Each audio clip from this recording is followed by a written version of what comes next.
Super Bowl rematch. Eagles go to Arrowhead and they pull it out 20-17. It's a slow offensive day for both teams. Neither team is really moving the ball well. Mahomes ends up throwing a crucial pick on the goal line. That's not his fault. It goes off Travis Kelce's hands and Makuba picks it off. That was the best drive to put together all day, so to get no points off it really hurts. But yeah, thoughts on this game? I'm kind of over watching these teams currently. Like, it's just not anywhere near. Neither of these teams are anywhere near the top of the league in terms of it, like watchability or fun to watch, in my opinion. So, I mean, I think the Eagles they're fun to watch except when they have 1 yard to go, in my opinion. I mean, I think Jalen Hurts, when he's not getting tush-push, it can be a fun quarterback to watch. He's powerful. He can throw it. They've got great wide receivers, even if they're not throwing to them right now for some reason. that's what I'm saying. They're just like, it's just dink and dunk. Yeah, that's fair. I guess I feel like they should be fun to watch. The defenses are fun. The defenses are very good. The Eagles' defense was fantastic. Holding Mahomes to 187 yards, 1 touchdown, 1 interception. It was really Mahomes' legs that kind of cooked. Averaged almost 10 yards per carry, had a rushing touchdown, 7 carries, 66 yards. And then beyond that, the run game for the Chiefs was kind of non-existent. They had guys, Kareem Hunt, 31 yards, Isaiah Pacheco, 10 rushes, 22 yards. So really not much of a run game outside of Patrick Mahomes and his legs. And I think you made the point, JP, after we previewed and reviewed their Week 1 game against the Chargers about how Mahomes looks kind of slimmer and faster than he has in the past couple of years. And I kind of think you saw that again Sunday afternoon, where he was kind of evading the pocket and getting out and scrambling in ways that he probably didn't really do as much in like 2022, 2023, 24. So definitely on the move there. I do think the frequency of it, though, is almost an indictment as to how poor their offense is. Yeah. The fact that it's not just like once or twice a game where he does it. It's like every drive he's having to scramble to try and extend drives because the run game isn't cooking. I've not been impressed with Pacheco or Kareem Hunt or even the run blocking as a whole. Now, they've played 2 good defenses, but regardless, I've not seen anything to be impressed with there. And then the lack of explosive passing game as well, that combined, like he just is constantly having to do it too much. It's not what they want, in my opinion. Yeah, Mahomes leads the team in rushing yards by 76. That's the separation between him and Isaiah Pacheco.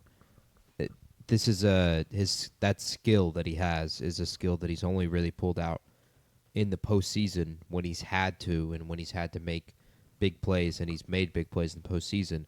But for him to have to use it this early on, as Jack is saying, is an indictment. I completely agree. This is just a showing of how poor the run game is, and it's unfortunate that now Mahomes is going to put himself in more danger. I think you're in spots where Mahomes is going to take more contact, and it's clear when you watch him play that this is a guy who still, even with how good Josh Simmons is playing, honestly, through 2 weeks against pretty good pass rushes, or at least pretty good defenses, he still doesn't trust his offensive line. Yeah. And obviously with no rushing attack, it doesn't make it any easier when he drops back to pass, and you're in 2nd and 8 and 3rd and 7, stuff like that. The rushing, it's not something you want to see if you're the Chiefs through the 2 games. They're now 0-2. This is the first time since 2014 Kansas City is 0-2 where they missed the playoffs. That was pre-Mahomes. Since the merger, the Super Bowl merger, teams that made the playoffs and then started next year 0-2 make the playoffs 5 out of 12 times. The Super Bowl loser to then go 0-2 the following year has only happened twice in the Super Bowl era. The 2022 Bengals and the 2015 Seahawks, the post not handing it off to Marshawn Lynch, and the post Bengals that lost to the Rams. Both of those teams made the playoffs. Cincinnati, of course, lost in the AFC Championship game where they had that late hit on Mahomes, and Mahomes and the Chiefs advanced to the Super Bowl and win it. And then Seattle lost in the divisional round, but went 10-7. So the path is kind of bleak. The 2 examples where Super Bowl losers went 0-2. They make the playoffs, so it's not over for the Chiefs. But they're behind the 8 ball, and it doesn't get any easier. They've got essentially a must-win primetime game against the Giants, who were pretty prolific offensively, albeit against a Dallas secondary that's atrocious, and it looks atrocious on film. Yeah. But they have a must-win primetime game, and there's no guarantee that goes their way, considering the Giants' pass rush. And For then sure. they host Baltimore, and with the way Baltimore is scoring points and the way the Chiefs have looked offensively, you can't hold nothing but concern that they're in a spot where like they're potentially 1-3 through the first 4 games, and then it doesn't get easier after that. They have to go to Jacksonville on Monday Night Football. They host the Lions on Sunday Night Football. They host the Raiders, which you would think is a win, but then they host the Commanders on Monday Night Football, and they go at Bills, at Broncos, and the Colts could still be undefeated after that. So like it just doesn't. There's not an easy break at any No. point. And with Xavier Worthy and his injury, he's expected to play next week. I would say Rashee Rice, like once he returns, there's no guarantee that means the offense is going to explode immediately. Maybe too late even. I mean, 6 weeks, yeah, they could be 1-5. They could be 2-4 at that point. Now they've gone 3-4 before, and made the postseason, made the Super Bowl that year. yeah. But they're no doubt like they're not in a good spot, and it can't hold anything but concern for the Chiefs going forward. I think for one they got no pass rush right now, and of course even less of a rushing attack like we've talked about, and then the vibes just feel off. Travis Kelce's frustrated throughout that game. It felt like for no reason. They score a touchdown. Mahomes scores a touchdown, and then you can see a cut to Kelce where he is screaming at one of the coaches saying, "I'm sick of this shit." Like, I don't know what that's about. Then the Kelce drop, like it's uncharacteristic, but then to give up on the play when Eagles very easily could have had a pick six if Shout Josh out Simmons Josh doesn't Simmons, track him down. That was crazy. He just kind of he puts his hands up. He's like it was looking for a flag, or it's just like he was like, "Oh, how does this happen to me? Like, you didn't drop the ball." So that just feels off again, and there's not like really necessarily even a reason for it right now because he's kind of still producing. Mahomes is missing a ton. He had a 54% completion percentage on Sunday, and then he's like just missing uncharacteristically. He misses Tyquan Thornton wide open with 3:40 left in the fourth quarter. He returns back and hits him, but like to miss a guy that much down the field, that's not something we've seen from Mahomes. For sure. And then Chris Jones at the end of the game, the clip that goes viral where he's complaining to Jalen Hurts saying like, "Oh, bro, you barely even have 100 yards." I have a problem with that, not because he's right. Jalen Hurts barely has 100 yards, Yeah. which we can get into that in a second. But this is a 3-time Super Bowl champion. The heart of a champion doesn't care about stats. The heart of a champion just cares about winning. Mahomes he's had great seasons, but he's almost never had the best quarterback season that year. It's been Mahomes, Josh Allen, Joe Burrow, Herbert even. All they've done is win. And when they are in the big moment, in the big games, they go out there and win. And that is something that is like being said about the Eagles right now, where the Eagles don't care about their numbers. They just go out there and win. They don't care how they do it. They just go out there and win. And for Chris Jones to be complaining about that at the end of the game, it's just a concern for the vibes for Kansas City going forward. Thoughts on that? I agree. Which, I mean, I think it simply comes down to if you're not winning, the vibes kind of go down. I don't know if there's like any, massive reason behind the scenes or anything, to go to that. But yeah, when you're not winning, things aren't going your way. It's hard for people to not get frustrated. And these are people that's what they're used to is winning. So especially when you get to know winning, and it's kind of, almost become easy for you and the standard for you to suddenly lose that. I could get why that's pretty frustrating. I want to go back to talking about the Chiefs' lack of pass rush. Definitely a concern. I think they made up for it or tried to help the pass rush with the amount of blitzes they threw at the Eagles, and I thought they called a pretty good game plan there. Now they still lost, but I liked what I saw from Spags in that sense. Yeah. And then on the offensive line, Jawan Taylor has another, I mean, you can start to call it awful game. He had 2 more penalties called and then one that was declined. And realistically, having a penalty on an offensive lineman that's declined isn't good because it means that it was probably third down and incomplete, and they just were like, we'll just take the fourth down. So 2 penalties declined, 2 penalties called, a third one declined, finished with a offensive grade of 56.2, which was an improvement from last week. So I think that's kind of one of the big concerns is, like you said, that offensive line. Josh Simmons is playing very well for a rookie. Rookie offensive linemen typically do not come in and play well off the bat. That is the standard. Offensive lineman is like year 3 or year 4 is where you're going to start to see them play at their best.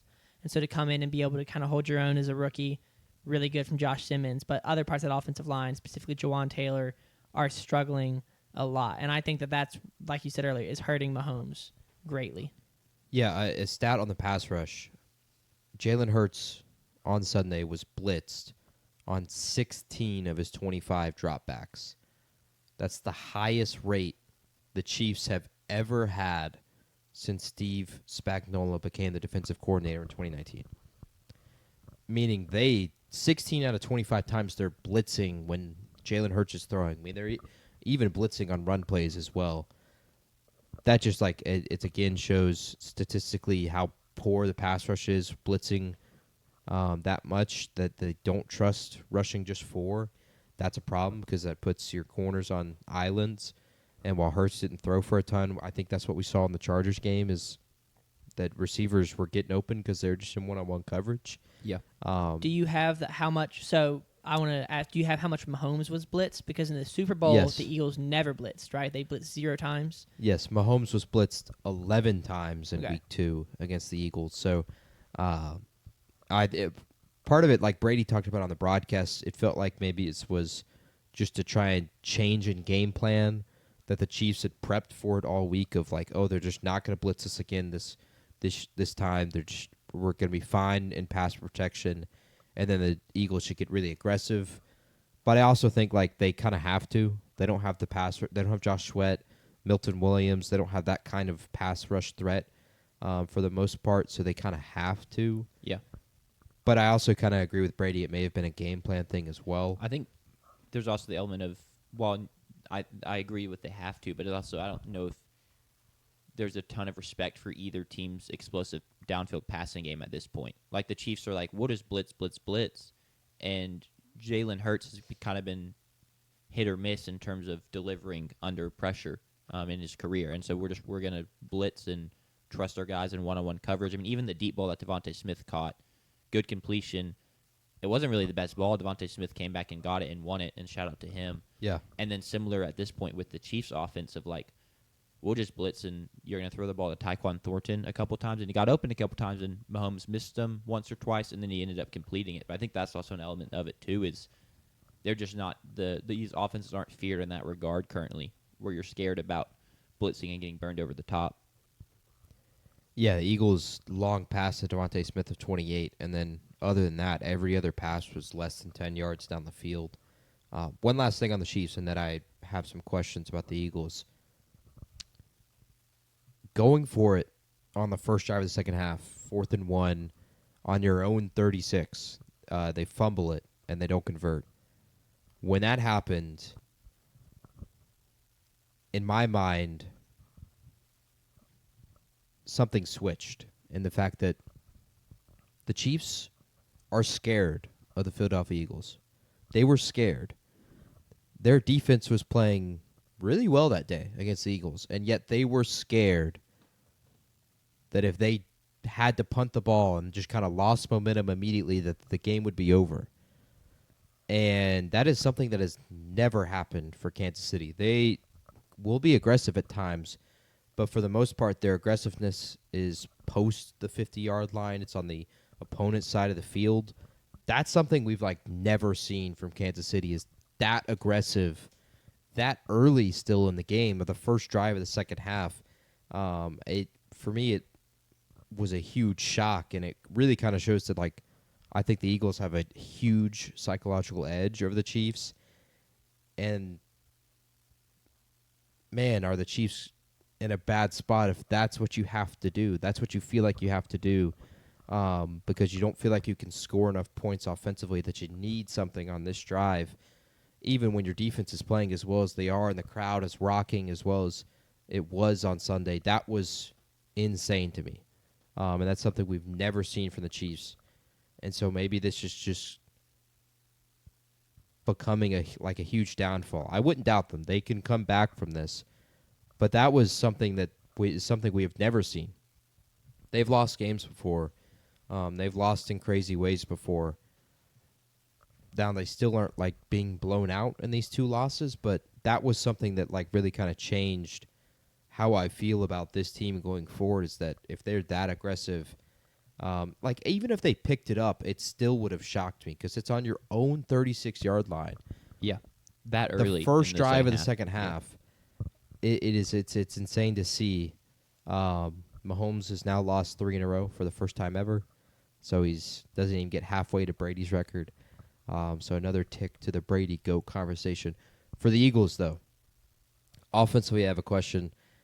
Is this just like a lower ceiling team? Saquon on 40 attempts through 2 games, just 5 carries of 10 yards or more. I will say that's top 10 in the league for running backs, but it's Saquon.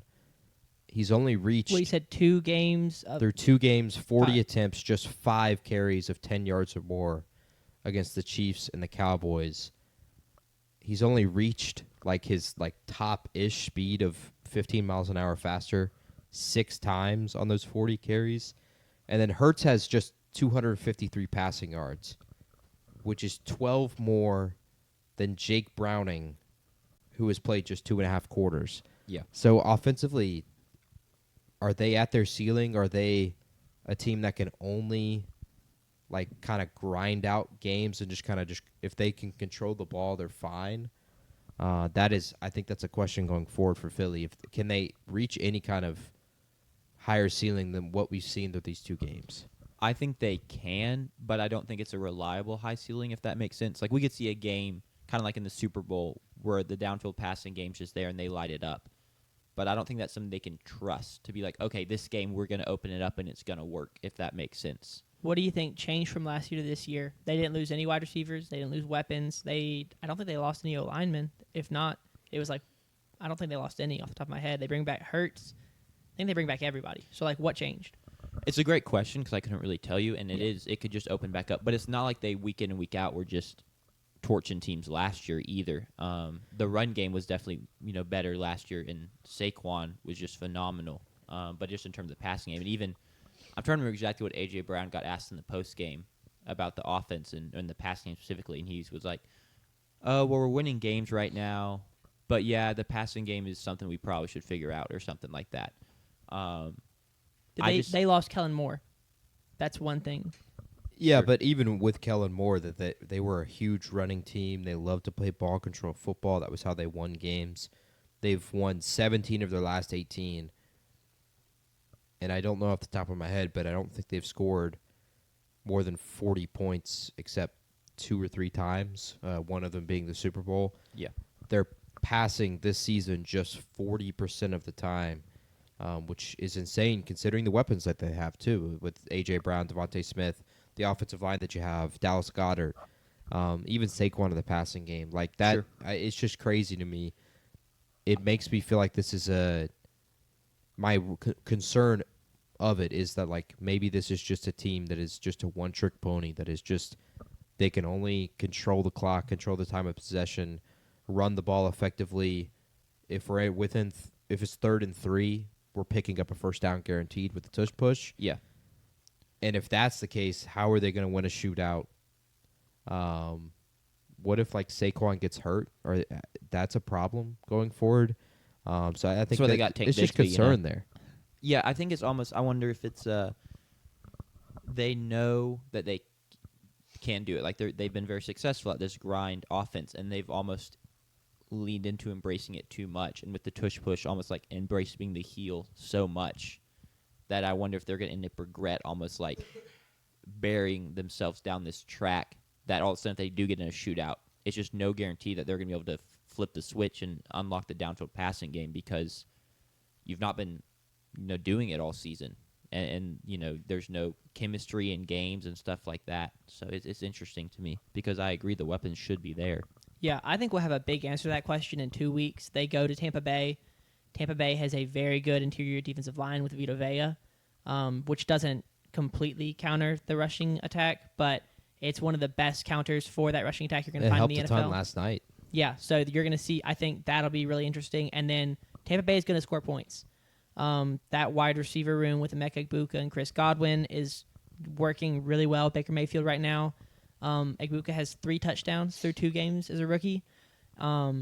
Mike Evans is still playing well, even in his age 32 season, 31. He's in his early 30s.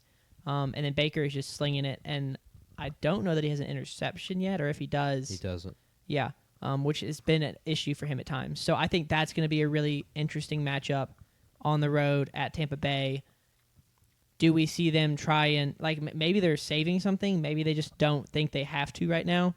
It's possible. Which is definitely possible because, like y'all said, I didn't get to watch the Cowboys game, but we talked about it after, and you talked about the way the Cowboys were just giving them curls and slants and short passes. Like, the Eagles were like, all right, we'll just do that. And so that's why we didn't see anything explosive. And then against the Chiefs, they didn't need it, right? Because they were able to kind of stop the Chiefs offense. They held them to 17, which is low for what we expected from this Chiefs offense. And the injuries and the suspensions have been a part of that. But they didn't really need it, and they proved that. I mean, they won. But I think that they're going to need it against the Buccaneers, and that'll be a really good test of when they need that kind of explosive offense. Do they have it? Yeah, Sure. Hurts only attempted 4 passes of 10 yards or more down the field. And to speak on the slant routes, A.J. Brown was targeted on 5 slant routes.